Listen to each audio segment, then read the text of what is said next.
Well, more than 8 million people visit one of France's most iconic monuments each year. The Palace of Versailles was designed and built as a symbol of Louis XIV's absolute monarchy, and it continues to play on that role to this day on various stages, including tourism, diplomacy and business.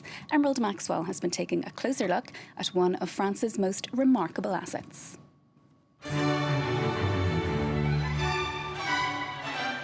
It's the Palace of Superlatives.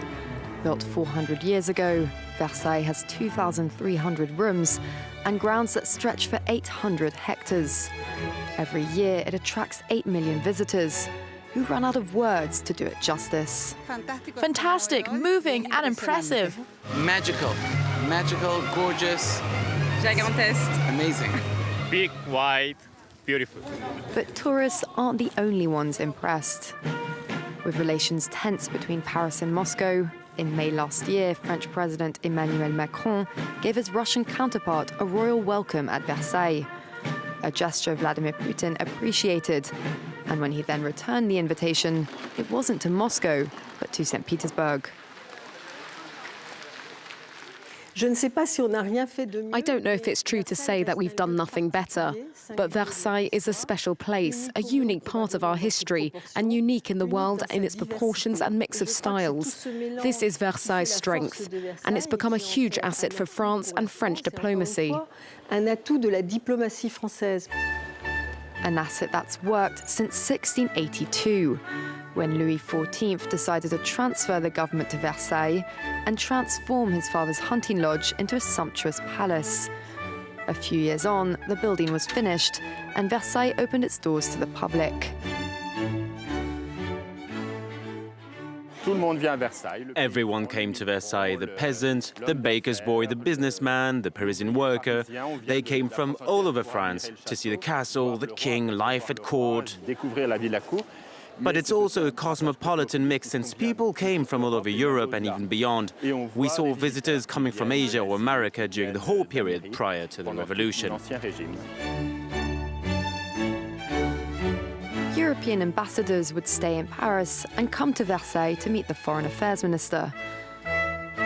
But for more exceptional diplomatic missions, like those of the King of Siam in 1687 or the Shah of Persia in 1715, a special ceremony with Louis XIV was held in the Hall of Mirrors.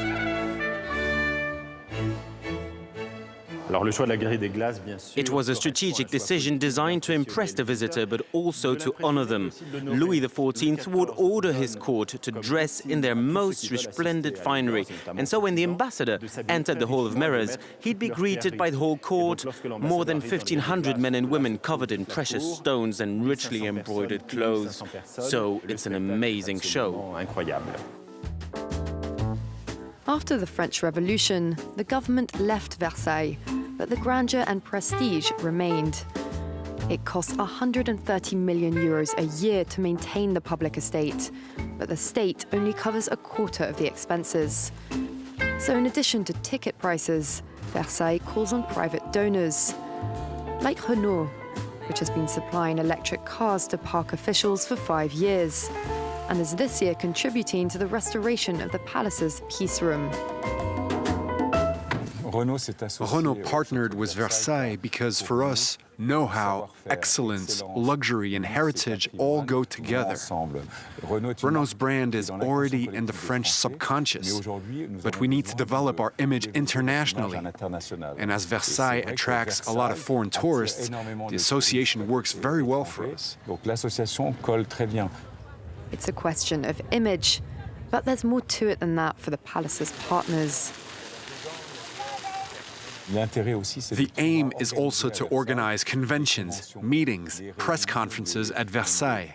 We invite journalists from all over the world to try our electric cars in the Versailles Park, which is something unique. In fact, we couldn't ask for a better partner than Versailles. Marie-Antoinette's Hameau is another success story.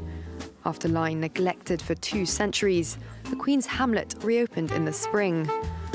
Maison Dior funded the restoration in full at a cost of 6 million euros. But again, it's a setting the fashion house is hoping to take advantage of for its next shows. So is Versailles selling out? Can the Palace of French Kings be a brand like any other? If the idea behind the brand is extending France's influence, then that's okay with me. Many advances, whether in the scientific field or in the field of arts, happened here. So it's consistent that large French companies are now helping Versailles. On top of that, we need them, and they know it. To foster its cultural influence, the palace also organises exhibitions around the world. At the end of December, Versailles will be in Singapore as part of its year of innovation, showing that the French symbol is looking not just to the past, but to the world today.